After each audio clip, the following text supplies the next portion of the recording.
हाय दोस्तों, मैं हूँ आदि और मैं आपके लिए लाया हूँ एक नई स्टोरी। पिछले एपिसोड में आप लोगों ने देखा कि मोटू उदास था। उसका मनोबल बढ़ाने के लिए आदि उसे एक कहानी सुनाता है जिसमें एक घमंडी फूल और बदसूरत पत्थर होता है। फूल के हमेशा नीचा दिखाने के कारण पत्थर हमेशा मायूस रहा करता था। पर एक दिन उसे माली ने उठाकर बाहर फेंक दिया और फूल को भी तोड़कर भगवान के चरणों में अर्पित कर दिया कि अचानक फूल ने किसी की आवाज सुनी। चलिए देखते हैं कौन उसे आवाज दे रहा है। आदि भैया देखो ना, फूल कितना घमंडी है। वह हमेशा सबकी बेइज्जती ही करता रहता है। हाँ गोलू, कुछ लोग तो ऐसे ही होते हैं। वे अपने आप को ऐसे स्मार्ट समझते हैं जैसे उनके जैसा दूसरा तो कोई है ही नहीं। हाँ भैया, जैसे कि दूसरे सब निकम्मे ही है। मेरे क्लास में भी एक लड़का ऐसा ही है। वह हमेशा सबकी बेइज्जती करते रहता है पर उन्हें कोई अच्छा नहीं कहता। हाँ, जैसे मुझे भी सब यही समझते हैं। मोटू, तुम्हें ऐसा कोई नहीं समझता। उदास मत हो, पहले पूरी कहानी सुनो।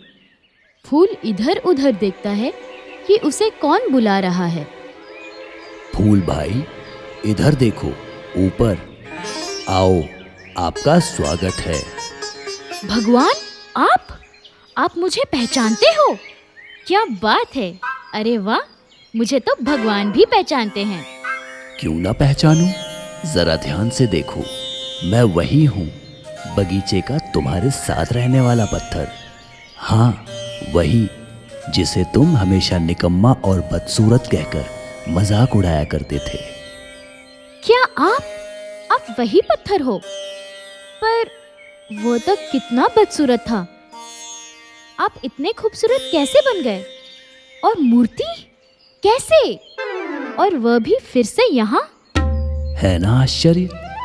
तो सुनो, जब मुझे माली ने बाहर फेंक दिया था तब मैं बहुत दुखी हो गया था। मैं अपनी बदसूरती के कारण अपने आप को कोस रहा था।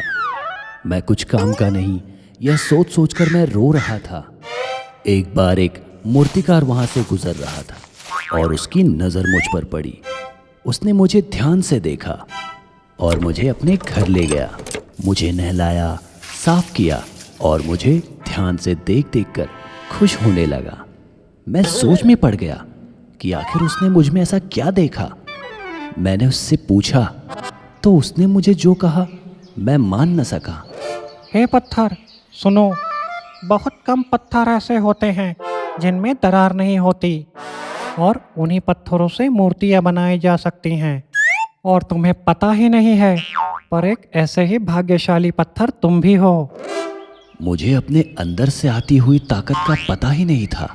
कल तक मैं एक साधारण सा पत्थर था, लेकिन मूर्तिकार ने मेरे अंदर छुपी हुई ताकत को पहचाना।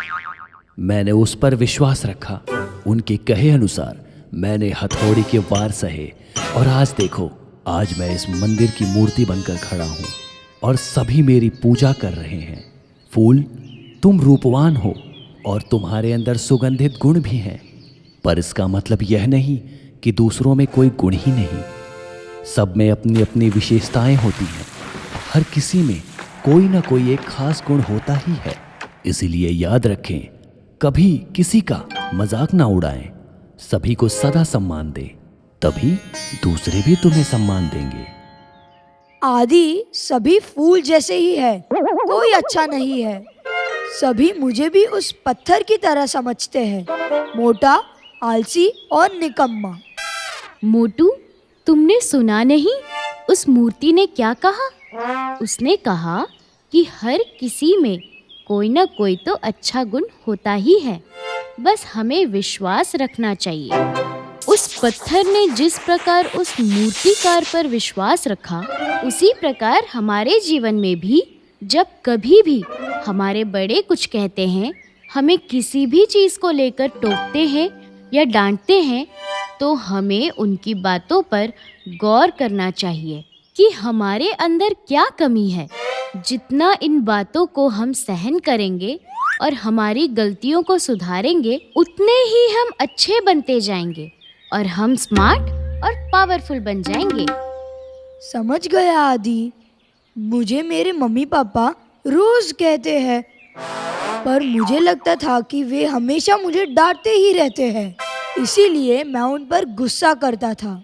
वे मुझे कहते रहते हैं कि तुम बहुत कुछ कर सकते हो, पर मैं उनकी बात कभी नहीं सुनता था। आज से मैंने एक निर्णय लिया है, मैं गुस्सा नहीं करूँगा और उनकी सभी बातें सुनूंगा, फिर मैं भी बनूंगा पावरफुल। किसी का मजाक ना उड़ाए और अपने आप को कमजोर ना समझे, क्योंकि हर कोई खास होता है। अगर आपको हमारी स्टोरी अच्छी लगी हो तो हमारे चैनल को लाइक, शेयर और सब्सक्राइब कीजिए। बाय।